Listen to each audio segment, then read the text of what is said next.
చంద్రబాబు నాయుడు గారి కుటుంబ నేపథ్యం విషయానికి క్లుప్తంగా కనీసం వాళ్ళ తల్లిదండ్రుల గురించి కూడా తెలుసుకోవడానికి ప్రయత్నం చేద్దాం. చంద్రబాబు నాయుడు తండ్రి పేరు ఖర్జూర నాయుడు, తల్లి పేరు అమ్మన్నమ్మ. ఈ రెండు పేర్లు వినగానే అందరికీ కొంచెం ఆశ్చర్యంగా ఉంటుంది. ఖర్జూర నాయుడు ఏమిటి, ఏం పేరు ఇది, అమ్మన్నమ్మ ఏమిటి అనేటటువంటిది. అయితే ఇక్కడ ఖర్జూరం అనేటటువంటి సంస్కృత శబ్దానికి ఖర్జూర పండు అనే అర్థమే కాక వెండి అనే అర్థం ఉంది. వెండి మనకి సంస్కృత నిఘంటువులు రజతము, రూప్యము, ఖర్జూరము, శ్వేతము అనేటటువంటి పేర్లు వెండికి ఉన్నట్టుగా మనకి చెప్తాయి. అట్లాగే మనకి తెలుగులో బంగారయ్య, బంగారమ్మ, కనకయ్య, కనకమ్మ, స్వర్ణ, సువర్ణ, కాంచన, హేమ అనేటటువంటి బంగారాన్ని సూచించే పేర్లు ఎట్లయితే ఉన్నాయో అదేవిధంగా వెండిని సూచించేటటువంటి రజత, శ్వేత వంటి స్త్రీల పేర్లే కాక ఖర్జూర నాయుడు, ఖర్జూరయ్య అనేటటువంటి మగవాళ్ళ పేర్లు కూడా ఉన్నాయి. ఇక అమ్మణి లేక అమ్మన్నమ్మ అంటే ఏమిటో కూడా మనం తెలుసుకోవాలి. అమ్మన్నమ్మ అనేటటువంటి దేవత భగవతి అనే మరో పేరు కలిగి ఉన్నది. ఈ దేవత అనాదిగా మహారాష్ట్ర, గోవా ప్రాంతాల్లో, ఉత్తర కేరళ ప్రాంతంలో, అట్లాగే పశ్చిమ కర్ణాటకలోని తుళునాడు ప్రాంతంలో పూజించబడే ఆరాధించబడే దేవత భగవతి. ఇది హిందువులు లక్ష్మిగాను, లక్ష్మీ పార్వతులు ఇద్దరినీ భగవతి రూపంలో ఆరాధిస్తారు. అట్లాగే జైన బౌద్ధాల్లో కూడా భగవతి ఆరాధన ఉంది. ఒకప్పటి కూర్మారాధక జైనుల దేవత కాకతి లేక కూష్మాండినీ దేవి. ఇప్పుడు ఓరుగల్ని పరిపాలించిన కాకతీయులు ఉన్నారు కదా, వాళ్ళ కులదేవత కాకతి లేక కూష్మాండినీ దేవి. గుమ్మడి పువ్వులో నుంచి ఉద్భవించింది ఆమె అనేటటువంటి నమ్మకం కారణంగా కూష్మాండినీ దేవి అని చెప్పని అంటారు ఆమెని.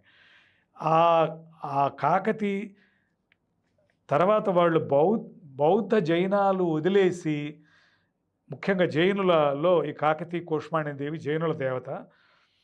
ఆ బౌద్ధుల్లోనేమో కుండాదేవి అనే ఆమె బౌద్ధుల దేవత.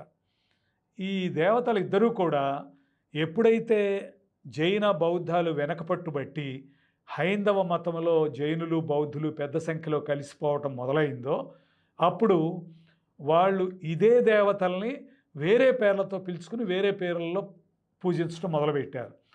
భగవతి ఆరాధన అలా వచ్చింది.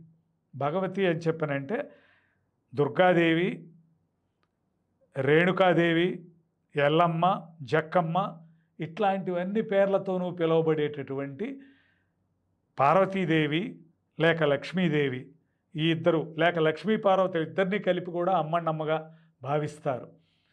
ఈ అమ్మన్నమ్మ అనే పేరు ముఖ్యంగా ఈ తుళునాడు నుంచి ఒక దశలో తెలుగువాళ్ళుగా తుళునాడుకి వెళ్ళి మళ్ళీ అక్కడ ఉండి అక్కడి నుంచి మళ్ళీ వెనక్కి తిరిగి వచ్చినటువంటి తుళు వంశంలో వాళ్ళల్లో ఎక్కువగా అంటే కృష్ణదేవరాయల వంశీకులైనటువంటి తుళు వంశం, ఆ తుళు ప్రాంతాన్ని బట్టి వాళ్ళకి తుళువవారని పేరు వచ్చింది.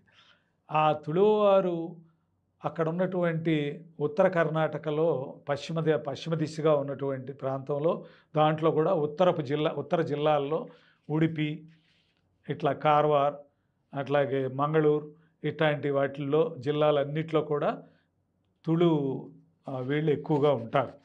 అక్కడ ఆ ప్రాంతాన్ని తుళునాడు అంటారు. అట్లాగే ఉత్తర కేరళలో కూడా కొంత భాగం తుళునాడు వాళ్ళు ఉంటారు. అందుకని ఈ ప్రాంతం అంతా భగవతి ఆరాధన ఉంది. వీళ్ళ మూలాలు అక్కడ ఉండే అవకాశం ఉన్నది కనుక ఇట్లా ఉన్న వాళ్ళందరూ అక్కడ, ఎందుకంటే భగవతి ఆరాధన మనకు లేదు, అందుకని అమ్మన్నమ్మ లేక అమ్మణి అనే పేరు ఎక్కడైతే మనకు కనపడుతున్నదో వాళ్ళు తప్పనిసరిగా ఏదో విధంగా వాళ్ళు అక్కడికి వెళ్ళి ఆ పేరు పెట్టుకోవటం అయినా జరిగి ఉండాలి, కొంతకాలం అక్కడ నివసించి రావటమైనా జరగాలి. ఇంకో విధంగా వాళ్ళు తుళునాడుతో ఏదో సంబంధ బాంధవ్యాలు ఉన్నవాళ్లే అయి ఉంటారనేటటువంటి దీంతో మనం ఆలోచించాల్సినటువంటి అవసరం ఉంది. శ్రీకృష్ణదేవరాయల పూర్వులు ఆ విధంగా తుడునాడు నుంచి మళ్ళీ చంద్రగిరి ప్రాంతానికి ఆయన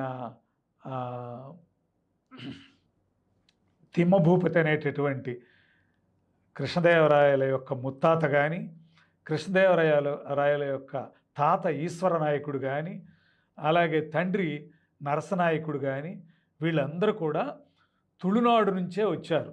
మీరు ఎవరు అంటే తుళువవారు. ఇక్కడ రాయవాచకంలో కూడా మనకి తుళువ దొరలు, కమ్మ దొరలు అని 2 ప్రస్తావనలు ఉన్నాయి వేరువేరుగా. కానీ ఆంధ్ర ప్రాంతంలోనే ఉండి అలాగే ఉండిపోయిన వాళ్ళు కమ్మవారిగా గుర్తింపు పొందారు. జైన అది కూర్మారాధక జైనులు అంటారు వాళ్ళని ఆ రోజుల్లో. కురమ, వీళ్ళలోనే కురమ గొల్లలు కూడా ఒక శాఖగా చీలిపోయారు ఎప్పుడో వాళ్ళు. అట్లా రకరకాలైనటువంటి ఇతరులు కూడా ఒక కూర్మారాధక జైనులు పెద్ద బృందంగా ఉండి వాళ్ళల్లో హిందూ దీంట్లో ఫోల్డ్లో ఉన్నటువంటి వాళ్ళు కొంత జైనంలోంచి తొందరగా తిరిగి వచ్చిన వాళ్ళు హిందూ ఫోల్డ్లో కొంతమంది తిరిగి వస్తే వీళ్ళు చివరిదాకా కృష్ణదేవరాయల యొక్క పూర్వులు మాత్రం చివరి వరకు ఉండి ఇప్పటికీ ఉన్నవాళ్ళు జైన బంట కులస్తులుగా పిలువబడతారు. ఏది అక్కడ ఉన్నటువంటి తుళునాడు ప్రాంతంలో బంటరా అంటే సేనా ప్రవృత్తి, సైనిక ప్రవృత్తి కలిగిన, బంటు అంటే సైనికుడు కదా, అట్లా సైనిక ప్రవృత్తి కలిగిన వాళ్ళుగా వీళ్ళు గుర్తింపు పొందారు. జైన బంట్స్ అంటారు. వాళ్ళు అగ్రవర్ణంగానే తుళునాడులో చలామణి అవుతున్నారు, అలా ఉన్నారు. ఇకపోతే ఇది క్లుప్తంగా ఆయన కుటుంబ నేపథ్యం. చంద్రబాబు గారు